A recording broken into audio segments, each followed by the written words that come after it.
Hello, everybody. This is Hybrid. Oh, and then I go. This is me, your special guest, Joel, who's joining you for this episode, who didn't get a proper intro. Don't worry about it. I can just edit that out later. No, keep it now. It's too funny to lose.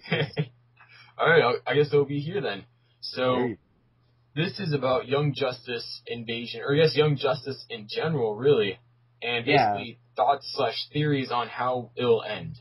Yeah, we got 3 more episodes until the season is over, presumably the very last season of the show. It's getting the axe after this. Yeah, and the amount of Easter eggs we've had, the amount of just, if you're a comic book nerd, or I guess reader like we are, for example, we catch so many things. And this show has been a treat for the ears and the eyes, just for stuff to be like, ooh, I caught that. No one else caught that, but I did. Yeah, especially for me personally, because if you don't know, me being Hybrid, I analyzed everything. Very much so. Look at my trailer breakdowns. I got about, in a 3-minute trailer, I got about an hour worth of information. So that's just proof of how in-depth I can be at times. And I thought about this, and Joel, he's a part of the comic book cast, Blood, Sweat Comics, we all do that together. He has been reviewing Young Justice on Comic Book Cast's YouTube channel, webpage, Blip, all that stuff. So new stuff every Saturday. Yeah, and so he's here. Oh yeah, and Green Lantern. I don't watch Green Lantern, but I've heard good things about it. It's gotten really good in this last season. I dare to say that it's Young Justice good, but damn, it's getting close. Well, DC is pretty on spot basically with their animation. So yep, and that's why they're canceling these 2 shows. Yeah, exactly. They're afraid fans are getting too much treatment. Yeah, really. Too much of a good thing can be bad for you. It's like candy, it'll rot your teeth. Yeah, Marvel did the same thing with Spectacular Spider-Man. They're like, oh, fans are enjoying this too much. We must give them something they'll hate. Yet another Greg Weisman show. Greg Weisman did that, and he does Young Justice. I swear that man is cursed. I feel so bad for him. I do, too. It's so funny, people, too, on Twitter, they're like, oh, well, Brandon Vietti and Greg Weisman, what are they going to do to keep the show alive?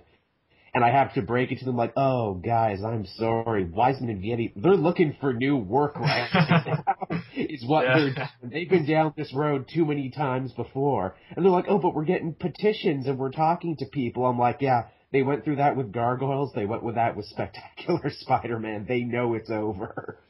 Yeah, sadly, when it's over, it's over. Plus, they've already done Cartoon Network already has done too much to really bring it back because they have to essentially make new contracts with all the actors, produce it. It's a big mess. The way I feel it, we made it to 46 episodes. That's way more than your average animated series gets before getting canceled. Your average animated series makes it to about 26 episodes. So they ran for like a little over 3 seasons in animation terms. It was a damn good run. It was amazing. So, would you like to start though, Joel? Oh, yeah, talking about the end. So, if you've noticed in my reviews, I've kind of slowed on the actual Easter eggs and the actual stuff that's been happening. This same thing happened back in Season 1, and what they're really doing is, and trying to show is, they're like, okay, here are the main players, here are the main items that are going to be important. In the last season, it was Starro, and it was Roy Harper, Red Arrow. Here are the stuff that's really important. We got the War World, we've got the Reach Fleet, we've got the War World Crystal that Deathstroke stole in this newest episode. And all of this is somehow going to come to a head and be really, really important. And to compound matters even more so, we have Aqualad and Artemis deep undercover in the light on Black Manta's crew. So all of this is going to come to a head at some point. We don't know how it's going to be. Oh, and we have the other team of heroes, too, the Runaways. I'm referring to them as the Outlaws because I'm promising you, they're going to be called the Outlaws.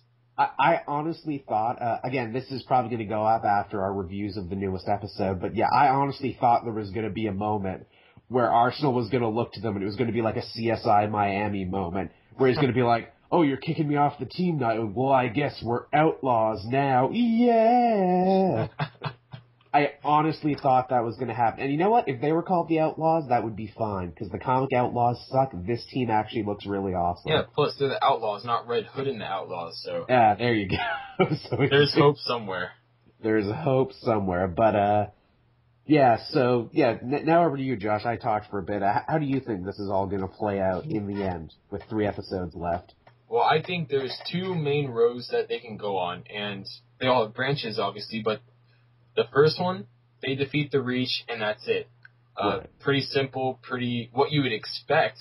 And then we can go to the second route, which is, I believe that truly the Light, their partner, is actually Darkseid and the people of Apokolips, the Apocalyptians, things like that, for a few reasons.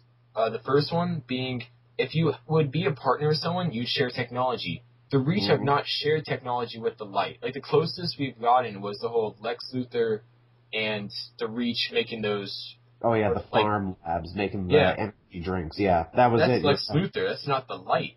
No, yeah, that was all Lex Luthor shit. And then the Light, though, what have they shown so far? They've shown boom tubes and father boxes, all these things which come from Apokolips. Well, New Gods, too, but mostly Apokolips. And I find it interesting because they're called the Light, and the leader of Apokolips is Darkseid. Now, I found that was pretty interesting. Also, I think it's worth noting that Godfrey recently has turned against the Light. He's called out the issues of the Light. He seems to be turning public opinion against the Light now, or against the Reach. Sorry, too many names, I know. Yeah, but at the same time, Godfrey's doing that. That's when the Light are striking against. The Reach. So I'm finding it interesting, and I know a lot of people will be like, "No, it wasn't the Light striking against the Reach. It was Lex Luthor." You're very wrong. Because, Lex Luthor was the front man sending off the outlaws or runaways, whatever. But at the same time, Deathstroke came behind in a boom tube as well. Yep. And took the crystal that kind of controls Warworld. The Warworld. So that means the Light were working together in this whole thing. Mm-hmm. And even... Go ahead. I was going to say, and even more than that, to add even more strength to your theory, it was Vandal Savage who turned Mongol and the Warworld on Earth in the first place. Exactly. He was the one who looked to Mongol and he's like, hey, these Reach guys are making you look pretty stupid. You better go do something about that. Yeah. So, and obviously, if he's working with the Reach, or the Light's working with the Reach, they wouldn't send one of their most arguably dangerous enemies to go fight them. So obviously, I think that was done on purpose. I think the Light are really working with Darkseid. I think the Reach is just kind of a front that they can have there. Which we've seen the Light do before. They're masters of what I like to call the Cincinnati Shuffle, which is you get everybody looking one way when they really should have been looking the other way. Yeah, and also we saw it perfectly last season. They had Ocean Master. Exactly. Once they didn't need Ocean Master anymore, they easily replaced him. They got rid of him, never heard from him again. But the second main reason I think Darkseid is involved, though, is because let's look at what the Reach has offensively. Now, first off, they couldn't even defeat Mongol, really. The Reach had to use the remnants of the Justice League and the team. And also... had to sacrifice most of their ships to get it done, just to defeat the Warworld. Exactly. And also we saw that, besides Black Beetle and I guess Blue Beetle and Green Beetle, there really is no firepower to the Reach. The team has shown they're able to stop them. Yeah, we saw that they had, some stormtroopers, but they were just that, stormtroopers, kind of ineffectual against a superhero force.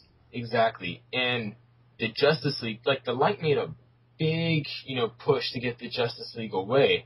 And also, if you think about it, what's one opponent that take the Justice League, the heavy hitters, out of the equation for Justice League, and the Earth is pretty much his, and that's Darkseid. Because it would be. If Darkseid and the Parademons, Granny Goodness, Desaad, all of them come to Earth without Superman, without Wonder Woman, without Batman... it would be easy. Yeah, exactly. No one was getting a chance. Sure, you have Captain Marvel or Shazam, you have Captain Atom, you have Aquaman, but they can only do so much. Yeah, they put up a good fight, but they're no match against Darkseid and his elite, that's for sure. Exactly. And as we've seen, too, there is more than enough references to Darkseid than just the boom tubes. Bruno Mannheim and Intergang were using apocalyptic weapons and technology when they brought that Titan to life back earlier this season. And we've already seen some of the good new gods, the Forever People. Exactly. They dropped by for a little bit. So, yeah, it would definitely make sense that a Darkseid invasion would be in the cards at some point. And we saw Desaad in that same episode, who works directly for Darkseid. And I just thought about this just now. One thing that Darkseid is infamous for wanting is the anti-life equation, which is known to, it allows you basically to control everybody, all that jazz. And one reason why the light was created, if I remember correctly, they said because the Justice League has halted the progress of people on Earth because they do everything for them. And yeah, go ahead with what you're saying. I'll come back to it. If the anti-life equation gets brought up, basically, that would fix that. Because with the anti-life equation, he could, Darkseid, the light, whoever, they could progress humanity using that. And while at the same time controlling that progress. Right, and the other thing, and I'm glad you brought that up because that was literally where I was going next. With Impulse, who is of course a time traveler, we've seen his view of the future. Now, he changed it in the episode that he came to, but we pretty much saw that the Reach had conquered all of Earth. Blue Beetle had become a villain, and the people were pretty much enslaved by the Reach. Yes. Now, what you brought up before about what Vandal Savage said at the season finale is that he wants humanity to evolve to get to the next level. Well, we've seen the Reach doing the metagene experiments that they're trying to bring out the superpowers in regular, everyday people. So this would seem to fit with his plan, especially with that energy drink that they're doing. So are we thinking that maybe Vandal Savage wants humanity to gain superpowers only to double-cross and screw over the Reach at the last second, maybe turn the war world against them? Because obviously they wouldn't want it. I would, if I had to put money on it right now, I like the Darkseid theory, but I think that might be just a little too out there. If I had to put money on the theory, I would put it on the Vandal Savage screwing over the Reach theory. That's totally, I could see that, because the only problem with the whole Darkseid theory is that sets up for a season 3. That might never happen. Without a season 3, it's kind of pointless. It's basically like dangling the treat in front of the dog without giving it to him.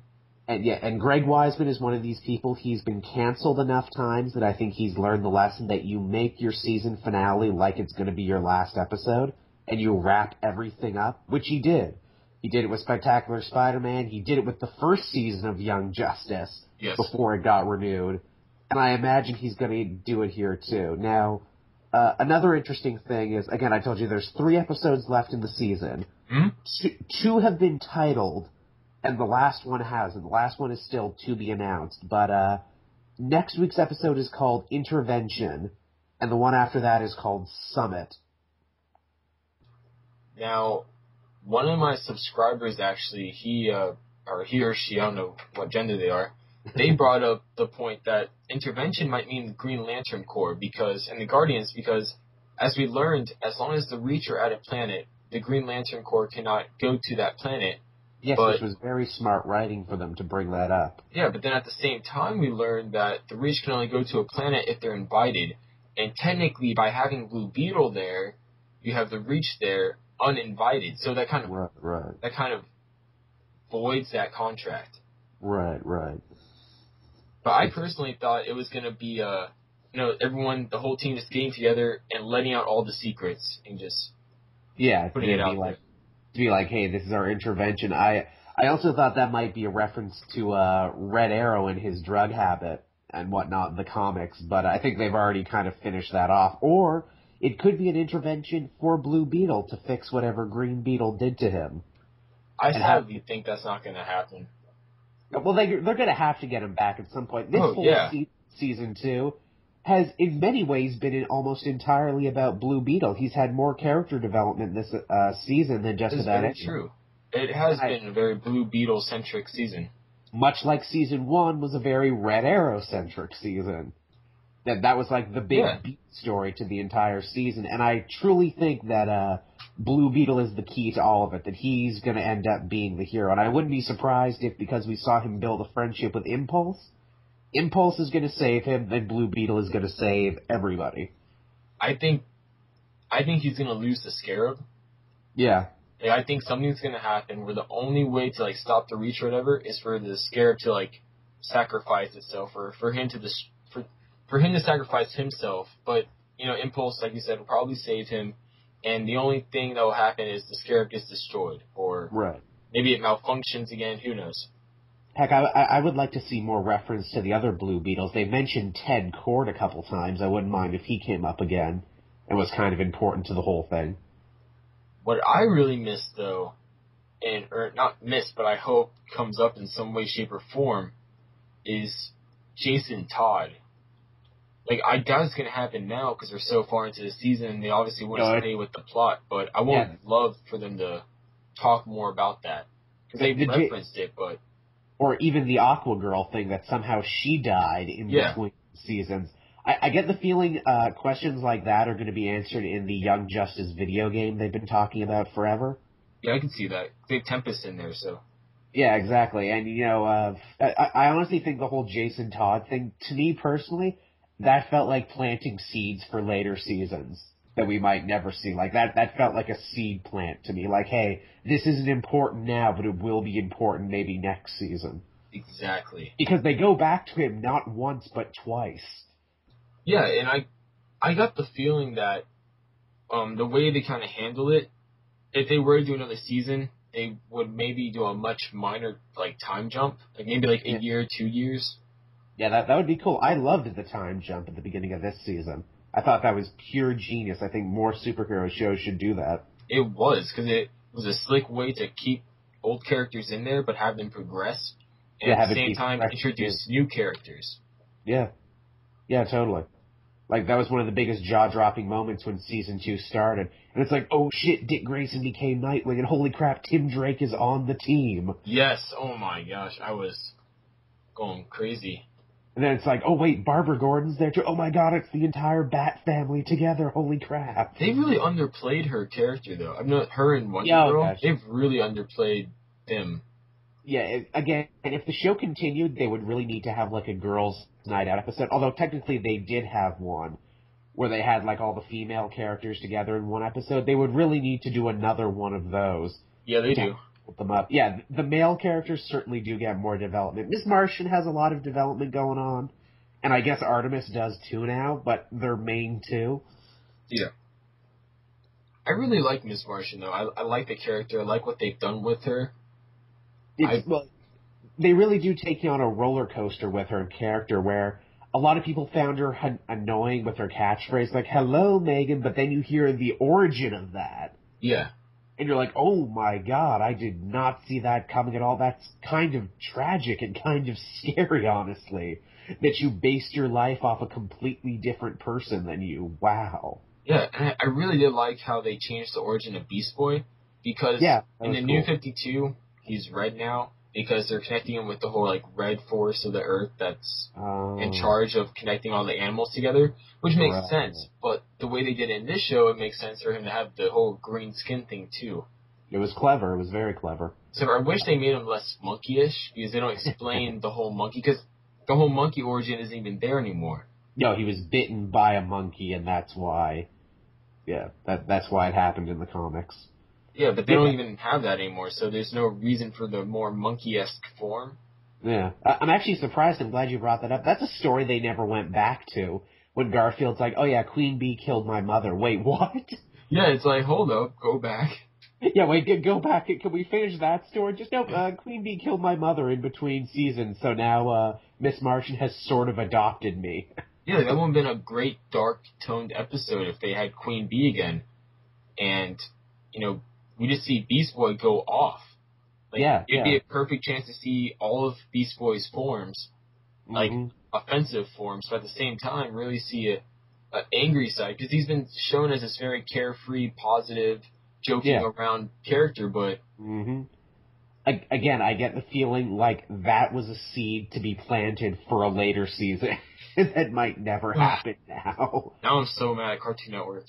Oh, I know. They're doing this more and more. It's funny. Did you ever watch that show, Symbiotic Titan? Oh, yeah. I didn't, but then again, I'm in Canada, so Cartoon Network. Well, we do, but we have like the shitty. We don't get it till like weeks and weeks after you guys. Yeah. But yeah, people were losing their minds over them canceling Symbiotic Titan, and now they're doing this, where I'm just kind of like, do you want people to hate you, Cartoon Network?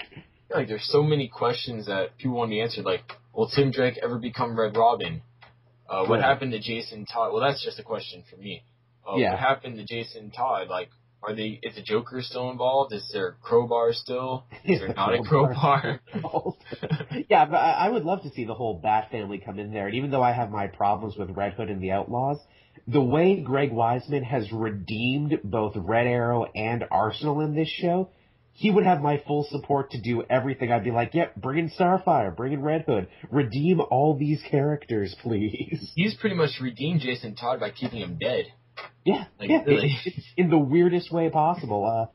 Like, what was so amazing about this show and why it's going to be so sad to see it go is that they pretty much opened up the entire DC universe and said, hey, you can play with anything. Magic, science, any character from any point in history. It's all good. You can have all of them. Yeah, and I was also hoping that we get more into the whole Doctor Strange thing. Yeah, Doctor Fate, not Doctor Strange, Doctor Fate. Yeah, there's another story just hanging out there. What happened to Zatanna and her father? There's another story just left hanging. How's the relationship going? Does she ever actually get to see her father? Or does Naboo take full control? Yeah. It varies by incarnations, obviously, how much control he has, but... Exactly, yeah. It's another question that may never, ever be answered in this show. Again, with 3 episodes left, they're going to have to work overtime. I would really like to see closure to the Aqualad Black Manta storyline. Yes. Well, it's going to be so tragic, too, seeing Black Manta, like, his son betray him, because he truly believes his son loves him. Yeah, for sure. It's going to be really tragic to see how that turns out. Oh, absolutely. And I don't know if this was intentional or not, but in the actual new Aquaman comics, they've actually made Black Manta much more sympathetic than he's ever been before, that he's kind of spurned on to do the villainy that he does, and his hate for Aquaman comes from the fact that Aquaman killed his father. I thought he was a poacher. No, he was a pirate. He was like he was like a treasure pirate.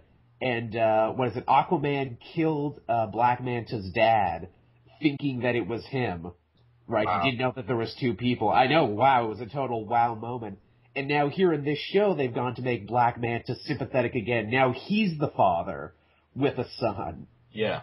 And I'm like, God, that's clever writing. Except for, I just can't help but think that the Light truly knows Aqualad's a traitor. Yeah, they've just been putting him on this whole time. Yeah, just the way Deathstroke reacted to the whole thing. It was like, it was much more casual than you would expect. Much more. Oh, and there's another character that Greg Weisman has totally gotten justice for, Deathstroke. Yeah, I like how he actually defeated Sportsmaster. Yeah, I like that Deathstroke's cool again. They use him exactly how he should be. He's a supervillain leg breaker. He's the guy you bring in when you got a problem that only he can solve. Type deal, which is... Oh, yeah, go ahead. I wanted him to shoot Impulse's kneecap, though. I would love for them to recreate that scene. Hey, it's still a kid's show, unfortunately, but yeah, I agree. I would have liked to have seen that, too. At least they don't call him Slade anymore, though. It took me forever to talk to people about Deathstroke without them being like, who's that? I'm like, Slade. They're like, oh, really? That's Slade? I'm like, yeah. Now, to be fair, I wish that DC Comics would just split the difference and go, okay, you know what? Slade's a different character and Deathstroke's a different character, okay? Yeah, because they really were the way they portrayed Slade in Teen Titans. They made him like a very deep connection to Robin all of a sudden, and in Teen Titans they basically made him evil Batman. He was evil Batman. Where here, Deathstroke is a lot more like they play him in the comics, a lot more like they played Sportsmaster in the first couple seasons, where he's just the supervillain everyman. He's the guy you call when you need to hurt someone in bad. He keeps the other supervillains in line. Yeah. Heck, Lex Luthor even described it perfectly when he's like, oh no, Deathstroke's not a pawn, he's more like a bishop. Oh god, okay, well I guess that kind of wraps it up, doesn't it? I thought I had something more interesting to say. Do I have anything else, or... No, I guess that's everything. We talked to death. Yeah. We brought up a lot of good points, though. Yeah, a lot of sad points, too, that if the Yeah. show is to be canceled. And maybe that's something for people to answer in the comments. What's a storyline you've been loving in the show, and what do you really hope they answer before the whole thing gets canceled? Yeah. So comment below, check out Comic Book Cast channel. I don't even think I have to say that, considering how they're the premier comic book channel on YouTube, essentially. Well, we're doing good. It's funny you should mention that. I actually Googled the other day. I'm like, biggest comic book YouTube channel. And nothing came up, interestingly enough. There's a lot of people similar in size to us, but no one that I can actively call like, oh yeah, these guys are the biggest.